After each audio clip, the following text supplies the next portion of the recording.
శ్రీల ప్రోపాలకి శ్రీలో వండితాయ్ శ్రీమద్భాగవతం సప్తమ స్కందం 9వ అధ్యాయం 42వ శ్లోకం. కోన్వత్రతే కిల గురో భగవన్ ప్రయాస ఉత్తారణేయస్య భవసంభవలోపహేతో మూఢేషు వై మహదనుగ్రహ ఆప్తబంధో కింతేన తే ప్రియజనానను సేవతాం నః. దేవదేవా జగద్గురు విశ్వకలాపముని నిర్వహించిన నీకు నీ భక్తిలో నెలకొనిన పతితాత్మను ఉద్ధరించుటో ప్రయాసమేమున్నది. ఇక్కడ భగవానుడికి దేవదేవ జగద్గురు అని చెప్తున్నారు అన్నమాట. జగత్తుని గురువు అంటే ఏమిటంటే నిర్దేశించేవాడు, అంటే తన అధీనంలో ఉండేటువంటి వ్యక్తుల్ని ఎవరు ఎలా ఉండాలో నిర్దేశం చేసేవాడు ఎవరైతే ఉన్నాడో అతన్ని గురువు అంటారు. అంటే సహజంగానే ఈ లోకంలో ఉండేటువంటి ప్రతీది కూడా భగవద్ నిర్దేశంలోనే పనిచేస్తుంది. అది గ్రహాలు కావచ్చు, లేకపోతే గ్రహాధిపతులు కావచ్చు, ఎవరైనప్పటికి కూడా. విశ్వకలాపముని నిర్వహించే నీకు నీ భక్తిలో నెలకొనిన పతితాత్మను ఉద్ధరించడంలో ప్రయాసం ఉంది. చాలా పెద్ద పని ఏమిటంటే పెద్ద ఆర్గనైజేషన్ మెయింటైన్ చేయడం చాలా పెద్ద పని. ఎవరో ఒకరిని ఉద్ధరించడం పెద్ద పని ఏం కాదు. కాబట్టి ఇక్కడ మొత్తం విశ్వంలోని ఎంతమంది పతితాత్మలు ఉంటారు, అందరూ దుర్మార్గులు ఉంటారు, అందరూ దుష్టులు ఉంటారు, ఎంతమంది మంచి వాళ్ళు ఉంటారు. కాబట్టి వీళ్ళందరినీ ఎవరు వ్యవహరిస్తున్నారు, ఎవరు నడిపిస్తున్నారు అంటే నువ్వే నడిపిస్తున్నావు మొత్తం విశ్వాలన్నింటిలోని కూడా. కాబట్టి ఇంకా నీ భక్తియుక్త సేవలో, నీ భక్తి అంటే ఏమో నిన్ను చేరాలి అనేటువంటి కోరుకునేవారు ఎవరైతే ఉన్నారో వారు పతితాత్ములు అయినప్పటికీ కూడా, అంటే ఇక్కడ మనం కిందకి దిగిపోయామంటే అర్థం ఏమిటి, మనం ఉద్ధరించబడలేము కాబట్టి కిందకి దిగిపోయాం కాబట్టి పతితాత్ములు. కొన్ని పాపాలు చేస్తున్నాం, భగవంతుడిని ఆశ్రయించలేకపోతున్నాం. కానీ కొంతకాలానికి ఏదో విధంగా మనకు కొంత జ్ఞానం, అది కృష్ణుడి వలన కావచ్చు, లేకపోతే ఆ గురువుల వలన కావచ్చు, శాస్త్రాల వలన కావచ్చు, భగవానుని యందు మనకి భక్తి కలిగింది పతితాత్మ అయినప్పటికీ కూడా. కాబట్టి అటువంటి వాడిని ఉద్ధరించడానికి పెద్ద ప్రయాసం ఏమీ లేదు. దేంతో పోల్చి చూస్తే విశ్వ కార్యకలాపాలతో చూస్తే అది చాలా పెద్ద పని, ఇది చాలా చిన్న పని కదా స్వామి. నీవు ఆర్తులకు మిత్రుడవై ఉన్నావు. ఎవరైనా ఆర్తి నాకు ఇది లేదు ఇది కావాలి అన్నట్టయితే వెంటనే అతనికి మిత్రుడు అంటే అతడిని ఆదుకునేవాడు అన్నమాట. చూసారు కృష్ణుడు భగవద్గీతకు చెప్పారు, ఎవరు సుకృతులు అంటే ఆర్తో జిజ్ఞాసుడు అర్ధార్థి అని చెప్పి. వీళ్ళు నలుగురు సుకృతులేనట. ఎందుకని? భగవత్ శరణాగతులు అవుతారు కాబట్టి. వారికి ఏదో కష్టాలు ఉన్నాయి, ఏదో కోరికలు ఉన్నాయి, లేకపోతే ఏదో తెలుసుకోవాలి అనేటువంటి ఆసక్తి ఉంది.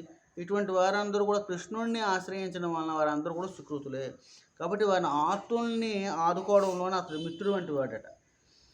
ఇక మూర్ఖులు ఏడనే మహాత్ములు తప్ప కరుణ చూపవలసి ఉన్నది. మహాత్ముడి యొక్క లక్షణం ఏమిటంటే, ఎవడైతే చూడండి సహజంగా మనం స్కూళ్ళలోని వాటిలోనే మనం చూస్తూ ఉంటాం, ఎవడైతే బాగా చదువుకుంటున్నాడో వాడికే బాగా చెబుతూ ఉంటారు మాస్టర్ గారు కూడా. వాడికి అంత అవసరం లేదు, వాడి మీద చాలా తక్కువ శ్రద్ధ చూపిస్తే వాడు వెంటనే వాడి మీదకి వెళ్ళిపోతాడు. మరి ఎవరి మీద మనం శ్రద్ధ ఎక్కువ చూపించాలి? దిగు స్థితిలో ఉన్నవారు, చదువు లేకపోతే మూర్ఖంగా ఉండేవారు. అంటే ఇక్కడ సహజంగా చెప్తున్నాడు ప్రహ్లాదుడు, మహాత్ముల యొక్క కరుణ ఎవరి మీద ఉండాలి అంటే భక్తుల మీద చూపించడం అవసరం లేదు. వాడు సహజంగానే మహాత్ముడు అయిపోయి ఉన్నాడు కాబట్టి. ఎవరైతే అజ్ఞానంలో ఉంటారో, ఇంద్రియ భోగరతులై ఉంటారో, ఎప్పుడూ కూడా ఈ లౌకిక విషయాలు తగులుకుని ఉంటారో అటువంటి వారి మీద ఎవరైతే చూపిస్తున్నారో వారు మహాత్ములు. కాబట్టి భగవాను అర్థిస్తాను, నేను మూర్ఖుని అజ్ఞానిని కాబట్టి స్వామి నా మీద నీ ఒక కృప చూపించింది కనుకనే నీ సేవలో నిలిచినట్టి మా వంటి వారలపై నిర్హేతుగా కరుణను చూపేదమని నేను తలంచుతున్నాను. సహజంగా భగవానుడు కరుణ కలిగినవాడు కాబట్టి నిర్హేతుకమైన అండి ఎటువంటి హేతువు లేకుండా మేము పూర్వం నీకు ఏ విధంగా, పూర్వమే కాదు ఏ సందర్భంలోనూ ఏ సమయంలోనూ భగవానుడికి ఏ విధంగానూ మనం ఉపయోగపడం. కాబట్టి మరి నా మీద ఎటువంటి కారణంగా మరి నా మీద కృప చూపించాలి, అది నిర్హేతుకమైన హేతువు ఏమి నువ్వు చూడక, నా మీద కృప చూపించడానికి ఎటువంటి హేతువు చూడక స్వామి, నా మీద కృప చూపించు. ఎందుకంటే నేను అజ్ఞాని మూర్ఖుని. మహాత్ములు అటువంటి వారిపైనే కృప చూపిస్తూ ఉంటారు కాబట్టి అని చెప్తున్నాను.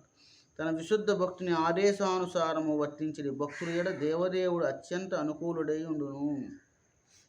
ప్రియం జనానుసేవతాం నః. భగవానుడు ఎవరు యందు చాలా కృప కలిగి ఉంటాడట. విశుద్ధ భక్తుని ఆదేశాన్ని ఎవరైతే వర్తిస్తూ ఉంటాడో, అంటే ఒక శుద్ధ భక్తుడిని ఆశ్రయించి ఆ భక్తుడు చెప్పేటువంటి కార్యకలాపాలను చేసేవాడు ఎవరైతే ఉన్నాడో అతని ఎడ భగవాన్ యొక్క కృప ఉంటూ ఉంటుంది. అంటే భక్తులు అధీనంలో ఉండేవాడు. అందుకనే మనల్ని ఎలా ఉండమంటారంటే దాస దాస దాసాను దాస గోపీ భక్త పథకములయో దాస దాసాను దాస. అలాగా ఒక భక్తుడి కింద పనిచేసేటువంటి వ్యక్తి ఎవరైతే ఉన్నారో అటువంటి వాడి మీద కృష్ణుడు కృప ఉంటుందట.